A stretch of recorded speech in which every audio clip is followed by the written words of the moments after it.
Speaking of getting back on the football field, Dez Bryant is trying to do just that. His injury is a fracture at the tibial plateau, which is part of the knee joint. Jason Garrett explained why it took so long for the results of the MRI. He really thought that he was going to get some bad news when he got the MRI on Monday morning. So he, like some of us do in life at times, he avoided it. And he didn't come in and take care of his business on Monday or Tuesday, and then he came in on Wednesday and took care of that part of it. Dez understands that he has a responsibility to be here. And he was completely well-intended. He's a very, very passionate person. He loves football. He loves this team. He's a driven guy. And his response to this was not the right one. It was an understandable response given his personality and everything he puts into this. He's an emotional person, and he didn't handle it the right way. Dez Bryant issued the following apology on Twitter. I made a poor decision based on how I felt about my knee. Coach JG addressed it to me, and I understood the consequences. Day to day, got great feedback from Dr. Andrews today. Max, from a distance, no inside knowledge. You called this yesterday. That was your instincts. But regardless of that, are you okay with Dez's explanation he gave us here? I am. Let me start by saying that one of the most important lessons you can teach your kids in life and to learn in life is to face the music, Stephen A. Face that painful moment, because the avoidance of that moment, the fear of it, and the avoiding of that moment, the consequences are usually much worse than just facing that head on. So, of course, it is a place of immaturity that has him avoiding an MRI because he's afraid of what might be there. But this is something that happens to everyone in life in various walks of life, and it is a sign of maturity when you can get past it. It's a kind of a form of magical thinking, really. If I don't, you think you may have something bad, but if you don't get tested for it, then, and we hear this all the time, then you think you might not have it. It's magical thinking. You can wish it away. The question is, what magic was he hoping for? What was he afraid of? He was afraid that the MRI would reveal that he couldn't get on the field. And his wish was that he could get on the field. So while it's extremely immature of him, and in a way, from a rational adult point of view and a professional point of view, irresponsible toward his teammates, as Mark Schlereth and others have pointed out, from a human kind of point of view, I get it.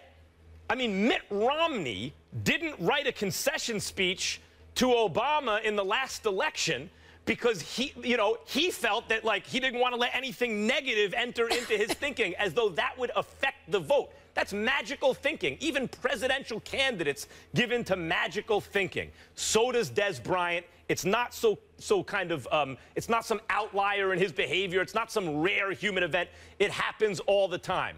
And if it's because he wants to stay on the field with his teammates, that's a guy I want on my team.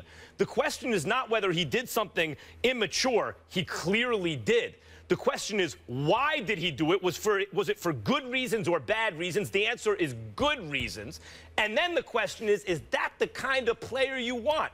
And the answer is, for me, absolutely yes. I want that guy who's willing to sacrifice and risk his health and try anything he can, including magical thinking or avoiding an MRI or whatever the case may be. Because if it's not just magical thinking, then it's like, boy, this really might be torn up, whether or not I get it checked out. I want to be on that field anyway with and for my teammates to try to help win.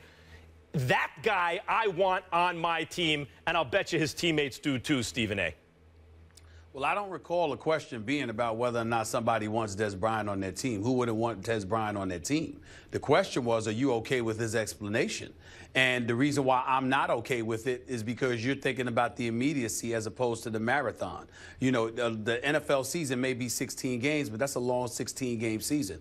And so you've got to get yourself in there, make sure you address whatever concerns may exist so you can alleviate the concerns and the problems as expeditiously as you possibly can. That's really what it comes down to. But I don't have a problem with Dez Bryant. I'm not okay with his explanation, but I don't blame him for it. I blame Jason Garrett. And allow me to explain. Before I do that, let's also draw a distinction between Dez Bryant and a guy like Josh Gordon. Even though Dez Bryant didn't have those kind of problems, Dez Bryant had his issues. Dez Bryant, as far as I'm concerned, has been nothing short of a model citizen for the last several years, for the last 2 to 3 years. I don't recall any issues, any problems with him whatsoever. He might get a little bit emotional, but it's in a good way. But more importantly, it's injuries that take him out, nothing else. The responsibility that comes along with being a professional is something that he obviously embraces, and whatever hiccups may have taken place in his life in the past was something that he clearly has gone about the business of alleviating, and he deserves props for that. Josh Gordon, compassion and all of that stuff comes with it, but he's an addict, and that needs to get addressed. Now back to Jason Garrett. The reason why I'm not okay with Bryant's explanation is because I think it speaks to a culture that exists with Jason Garrett. Jason Garrett, to me, is a glorified cheerleader disguised as a head coach. I mean, I look at him as somebody that's quick to pat guys on the back and the shoulders and chest bump with them and do all of this other stuff. But when it comes to the accountability business, I don't look at him the way I look at a Jimmy Johnson, a Bill Parcells, even a Mike McCarthy, a Mike Tomlin, and others. He doesn't seem to be that kind of guy.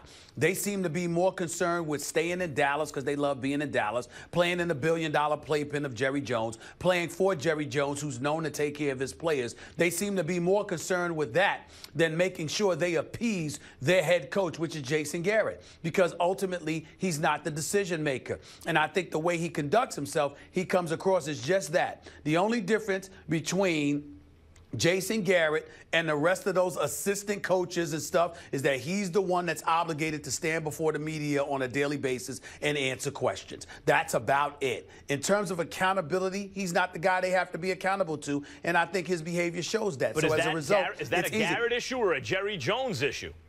Well, it's a both issue, because as far as I'm concerned, a Bill Parcells, for example, is not there because that's not something he would tolerate. A Jimmy Johnson is somebody that's not there because that's not something he would tolerate. Sounds like a Jerry Jones issue to me.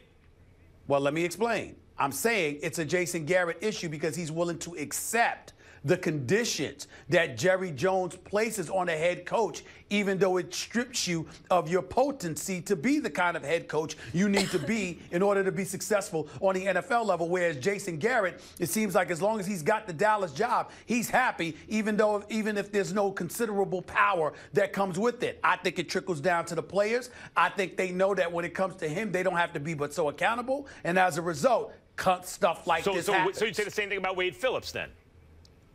Yeah.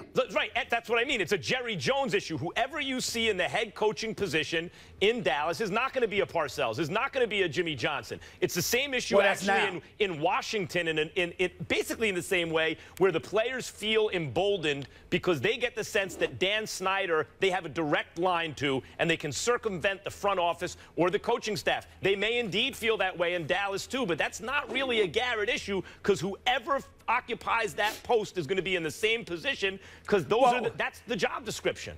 Well, that's just, but that's nitpicking. I'm mentioning Jason Garrett because he happens to be the head coach of record for the Dallas Cowboys at this moment in time. You got to remember, Parcells, okay, you needed to come to Parcells because of what life was like from Barry Switzer era on. So you had to ultimately go to Parcells because that wasn't working for you. And then when you had a modicum of success with Parcells because you were at least able to get to the playoffs once or twice, then you go back to getting the Jason Garrett types of the world to come in as a head coach because you're Jerry Jones and it was all about you, and it's not about, the head coach allowing him to do his job. I'm saying those are the kind of things that lend itself towards Dez Bryant acting this way and skipping a test or whatever. I don't think that's something that would have ever happened with the Bill Parcells or the Jimmy Johnson era. That's all I'm trying to say. I think it may have happened no matter who was the coach. This is the kind of guy, Dez. This is the reason I could guess what happened based on he's been unfairly criticized, Dez Bryant, because he's been emotional on the sidelines when he's really just cheering on his teammates. Yep. He plays hard. He plays hurt. He tries to do whatever he can.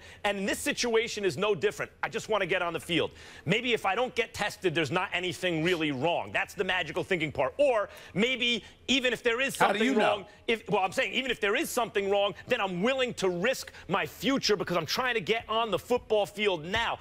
That's the kind of player you want. And if you're a Bill Parcells or any kind of a winning coach, whether or not you love the maturity level or the kind of rational thinking of Dez Bryant, you gotta love the fighting heart of Dez Bryant. I think a guy like Parcells would love Dez Bryant. You can love the fighting heart of a player, and I hear Molly there nodding in affirmation. I don't care. How do you can sit up nodding? there. You can. Well, you said yeah. I mean, I hear you. I think we should all throw up the X for Dez right now. We never show the Cowboys love on the show. Well, let me be very, very clear. The fact of the matter is that you can love his heart and still think it was idiotic. Because the fact of the matter is that if you don't go to get tested and you procrastinate and it ends up being a bit too serious or whatever, or not serious enough rather, and it's something that you could have addressed a bit earlier, that's not a wise decision for you to make. It's not wise for you to be thinking about. Well, that's what I just said. So my point to you is that sometimes fighters that's what I just said. Sometimes fighters need to be protected from themselves. Sometimes football and sometimes players they don't. And sometimes they don't. In this case, he did. And when they found out, they corrected I don't think so. Testy on a Friday, really? But I like it. Corrected. Are you guys ready? We'll go to break. I'll throw it up one more time. I'm always ready, Molly. I don't know if you've noticed. Oh, this just in. I know he is always ready. I'm always ready. You are a gamer, and you know what else, Stephen A? You always bring it as well. We want you guys to weigh in at home. Are you buying Dez Bryant's excuse? Go on the First Take Twitter page to vote. We'll share those results a little later in the show.